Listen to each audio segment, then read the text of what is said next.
Interested in starting a virtual business, but not quite sure what exactly you could do for your clients?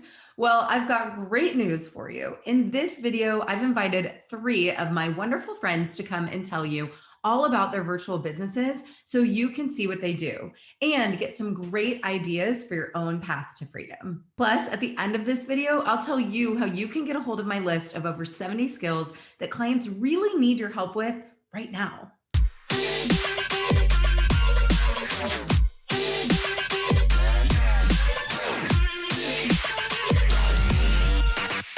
Hey there, I'm Lauren Golden here with a new episode of Free Mama TV showing moms like you how to start and run a successful freelancing business from home. Subscribe to my channel and hit that bell to be notified when I post a new episode of Free Mama TV right here each and every Tuesday. We all get by with a little help from our friends, right? So today I've invited three of my friends over to talk to you about their businesses. These are three women who were able to change their lives, and they might just change yours too. What's really awesome about these women is that they each do something completely different. No matter what your skills or talents are, you'll find something here that sparks your interest. And if you're worried that you don't have the skills, well, let me stop you right there. If you can use a cell phone, a calculator, or a web browser, hi, you're here. So you can. You have all the skills you need to get started. Ready to meet my amazing friends? Do me one quick favor and drop me a thumbs up down in the comments if you're excited to discover these three ready to go business ideas. Hi, I'm Amanda Engler, and I'm a virtual event planner. I plan virtual events for my clients. I am a mom of two. My son Silas is 6, and my daughter Scarlett is a teenager. I've been married to my husband Grant for 9 years, and we live in Traverse City, Michigan, which is the cherry capital of the world. We also got married on a water-propelled jetpack. If you're curious about what a virtual event planner does, let me explain. I specifically serve online coaches and course creators. My goal is to create a truly transformational event for attendees through experiences, education, and engagement, which fosters this perfect opportunity for my clients to pitch a high ticket offer at the end of the event and make it really high converting, meaning people are actually buying. On a typical day, I might spend an hour Zoom call with my clients, going over the details of the event and their vision. And I specifically ask them how they want their attendees to feel during the event. I have a checklist of questions that I run through every client when we're on this call. And then afterwards, I'll create a schedule of events that serves their mission and the attendees as well as their vision. I might also spend some time talking with vendors about different fun ideas and items to put in the swag box that will be mailed out to the attendees. Check in with speakers to make sure they feel super comfortable and have everything they need for the big day. I also make sure that attendees know what to expect and where they need to be and at what time. I started out as a general VA, so virtual assistant, after I left my role as a face-to-face event planner. I needed a break from all of the hustle that comes with face-to-face events. And working as a general VA, I worked with a lot of coaches, and I got to see that they were doing these online events, and I thought it was really interesting and cool. And I had never heard of it before until this time. And when I saw it, I was sold. It was the perfect way to combine my online experience with my background in events without all the hustle and being away from my family.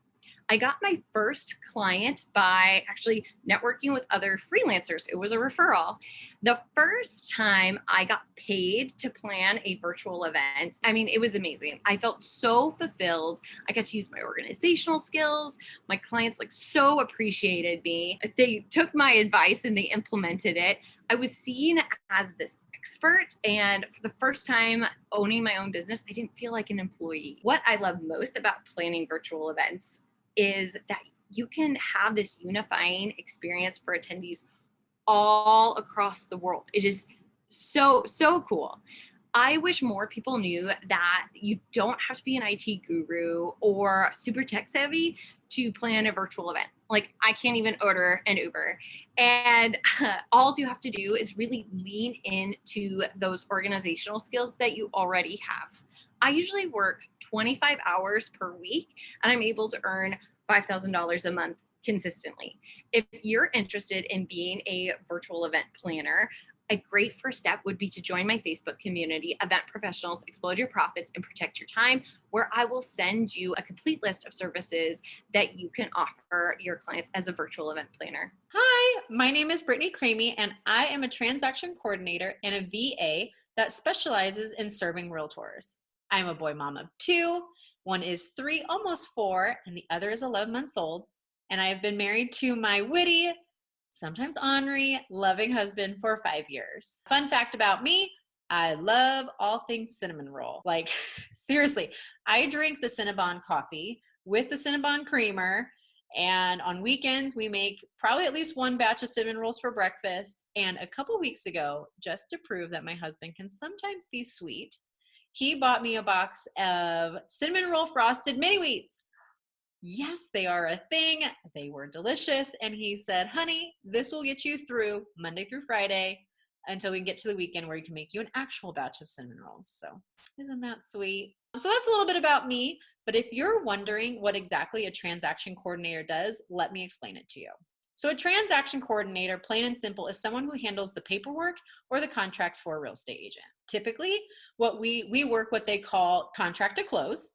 And a TC's job essentially is to be the facilitator and make sure that all the parties involved in a single transaction are in the know, on the same page, and they oversee that the transaction is being executed seamlessly. So on a typical day for myself, I might be spending time, maybe 10 to 30 minutes, writing up contracts like a contingency release or a remedy agreement, in which case the agent or their broker will review it before it's sent out. I also coordinate via email or by phone with the opposing agent, a lender, a title company, possibly the in-house closing department, or any other party that's involved in the transaction to make sure that all the details or all the deadlines are moving forward smoothly and that we're, again, all on the same page. And lastly, I do all the filing, all the organizing for that transaction, possibly might be submitting the executed contracts, so the ones that are already signed, submitting them to the closing department on the agent's behalf, either in their software that they use like Dotloop, or sometimes it's just a signed copy that's in their Google Drive or their their Dropbox. So that's kind of what I do day to day.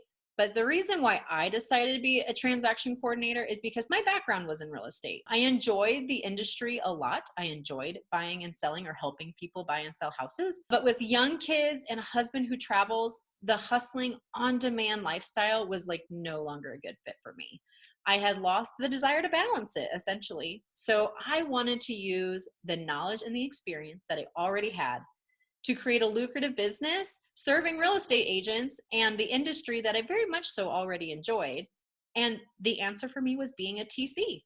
So being a TC can be done 100% done virtually, which I absolutely love, because unlike selling real estate, I have the freedom of location to work wherever I am and on my own terms. So that's also a bonus. But both my family and my in-laws live out of state. So when we want to go and visit them for a week at a time around the holidays or in the summer, I can essentially take my work with me and not skip a beat. And that was different than when I was selling. So that was also another benefit to me starting my own TC business. I got my first client initially by just doing market research before I even started my business.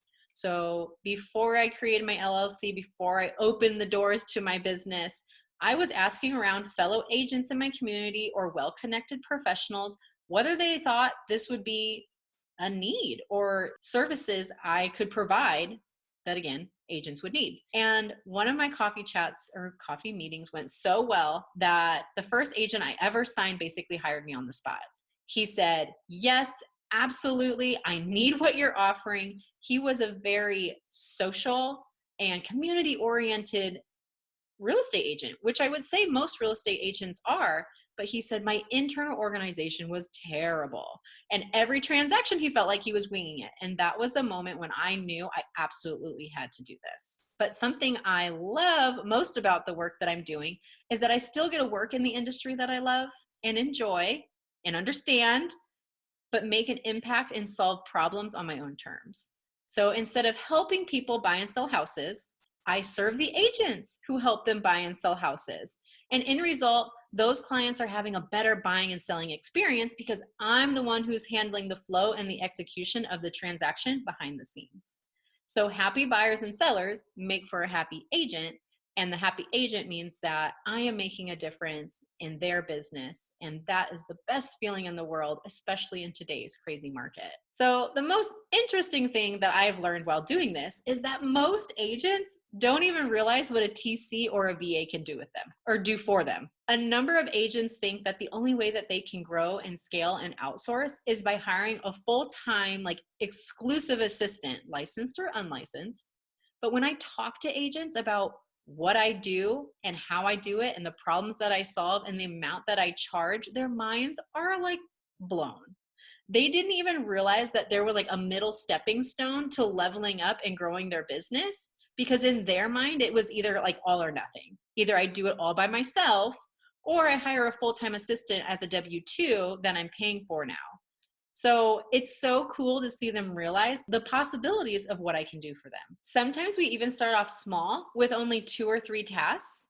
And then as their time becomes more their own and they sell more real estate and make more money, then they can afford to outsource more tasks to me. So we're both mutually benefiting and growing together, which is really, really cool. The one thing I would say I wish more people knew about the work I do is that I wish more people knew they don't have to have a background in real estate to pursue this niche. They can be successful 100% serving realtors in a number of different ways, whether they want to just do general admin services or be a marketing specialist or bookkeepers or TCs, like you name it, odds are there's a need for it in the real estate industry. And you don't have to have a background in it. Please know that.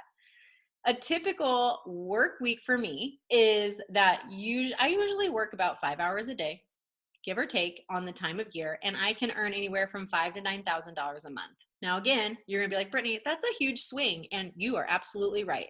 But in real estate, the market takes huge swings based on the time of year. So you always hear about the spring market and how busy it is, and that is absolutely true, by the way. But I'm going to have a lot more closings that I'm handling or transactions that I'm handling and overseeing in the spring market. So those closings in March, April, May, June, July. But then you kind of taper off at the end of summer. There's normally kind of a last minute, not last minute, but a spike in the fall. And then things get typically slower around the holidays. They don't totally stop, but they get slower around the holidays before then it ramps back up in for the spring market. So that's where the fluctuations from month to month come from, like my income. But if you are interested in being a transaction coordinator, my best advice to you, and the first step you should do, is just go out and start initiating conversations with either realtors or people who serve the real estate industry. It's really that simple. Have you ever bought or sold a house? If the answer is yes, talk to the agent that helped you buy or sell.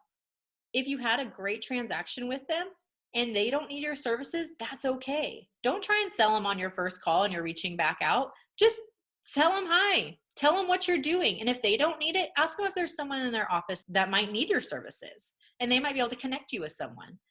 If you don't know any real estate agents, I bet you know someone who is associated with the real estate world. Do you know a landscaper? Do you know a plumber? Do you know a roofer? Do you know a general handyman, electrician, painter, flooring provider? Like the list could go on and on. Do you know anyone who's like in that industry who serve the homing market? I don't even know if that's a thing. The housing market. And the odds are they could connect you with a real estate agent because they probably work very closely with some. So just ask them for a warm introduction. That would be my advice. But that's what I have. That's my knowledge I have to share today. If you have any questions about being a TC, I would love to answer your questions. Feel free to message me. And I hope that if you have any interest in the real estate industry, the real estate world, whether you want to be a TC or offer other services, that you go for it because it's so much fun and I absolutely love what I do. Hi everybody, my name is Noemi Aguilar. I am a mother of 3 beautiful children, 2 boys, 1 girl, married to my high school sweetheart, and I love a couple things. I love photography. I love to hang out at baseball games, especially with my kids because they both play baseball. I love to be able to help people with their businesses and interact. I love to hang out with people. Those are some of the things that I love to do. I really like to get to know people and create relationships. So I live in Chicago. I was actually raised in California, but I was actually born in Mexico and came out here to California with my family, raised there, and then moved over to Chicago when I was a teenager. And fun fact about me is that I actually never wanted to do bookkeeping, taxes, anything that had to do with like accounting. I actually wanted to be a photographer. So I do have a little background in photography. I love to take pictures. The other weird thing, I think, a fun fact about me is that I don't like celery or raisins. I think that are so gross. So if you're wondering what a bookkeeper does, so I am a bookkeeping and tax professional, and I help small businesses or growing businesses have their financial records and transactions in order. Anything that is coming into the business and anything that is going out, categorizing the income, categorizing those expenses to have clean books and businesses understand the picture of their finances when it comes to their business, how much they're making and how much they're spending. I help track all of this for businesses because at the end of the year, every business needs to file a tax return. So having those numbers on order are super, super crucial and super important for businesses to have. So when they file their taxes, they're not overpaying on taxes, they're saving money, and then just really knowing, are they making money or are they losing money? So that is pretty much like in a summarized way what a bookkeeper does. On a typical day when I'm working on client work, what it looks like is I actually now have a team that helps me with different services that I offer in my firm. I offer bookkeeping services, I offer payroll services, I offer new business startup services, and I also offer tax preparation services for businesses and individuals. So I have a team that works on bookkeeping for the clients. A lot of them that are small business that are pretty easy to just get around and doing is outsourced to a team member of mine. And then I also have a team member who works on payroll where we use a third party company that helps us process all of that, but we still have to have the whole logistics and back end of it.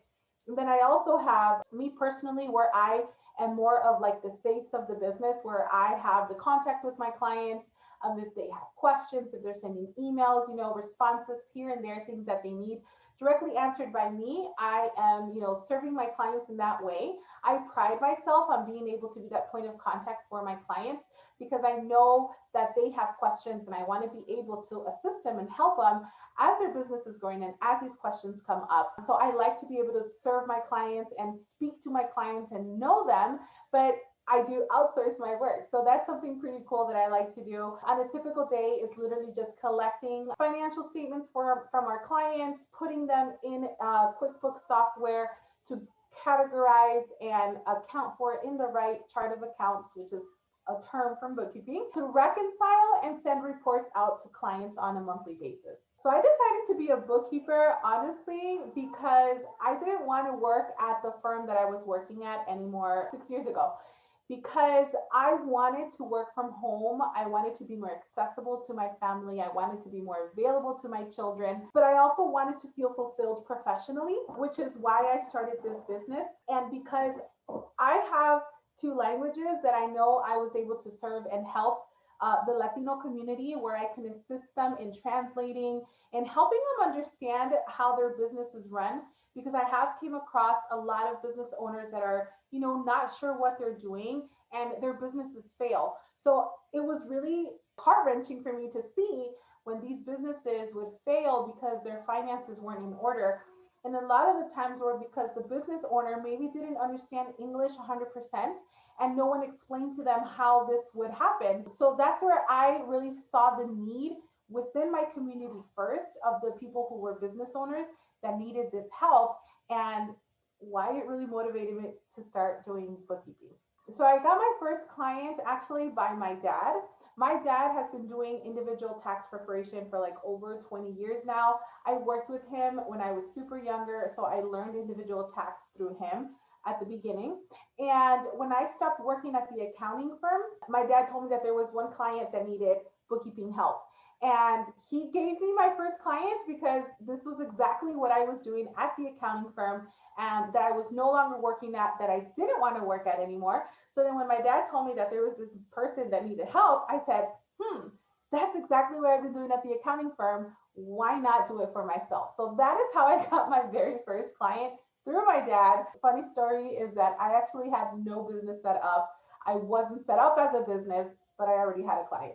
What I love most about the work that I'm doing is that I get to help small businesses grow their business. I am a firm believer that if you do not have your books in order, doesn't matter what kind of business you are running, if you don't know what's coming in and what is going out and plan for these type of expenses, these capital and investments that you need to grow a business, your business is going to fail.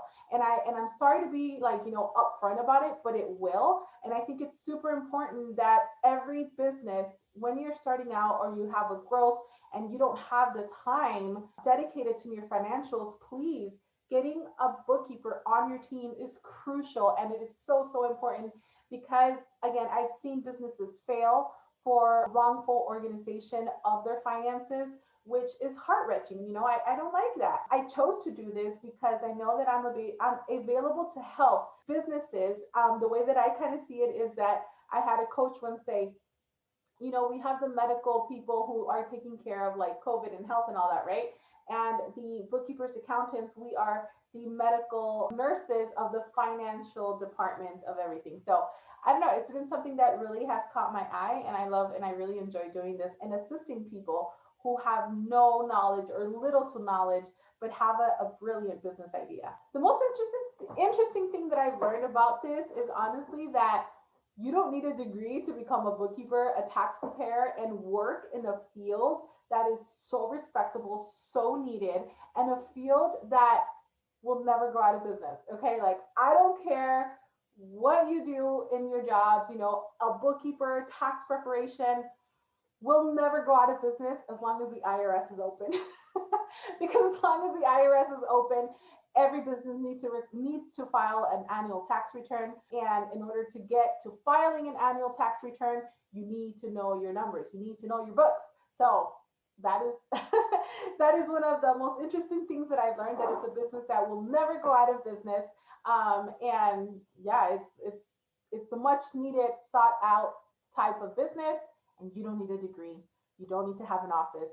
You don't need to spend hours and hours learning this skill or going back to college to just learn the skill. Like this is a learnable skill that you can do on your own. A lot of the people that I come across would never think that I do bookkeeping and taxes because of my, I guess, quirkiness of I am really trying to go out there and change the perspective that bookkeepers, accountants, tax preparers are boring. I hate that. Like, I want it to be exciting. I get super excited talking about it. I can go on and on. I geek out about all of this. But when you meet me, people wouldn't think that this is what I do because of the way that I present myself. I like to be fun. I like to be laid back. And I think in the end, being able to enjoy what I do is what, people would never have an idea that I'm a tax preparer or bookkeeper. So the first time I got paid to do this was with that first client. And I'm not going to lie, I felt like I was making $1 million because it was work that I literally did within 15-30 minutes because it was a small book job. But I got paid good money for it. And I was like, well, maybe this is going somewhere. And again, I had to make those first $100 first before I can make more money.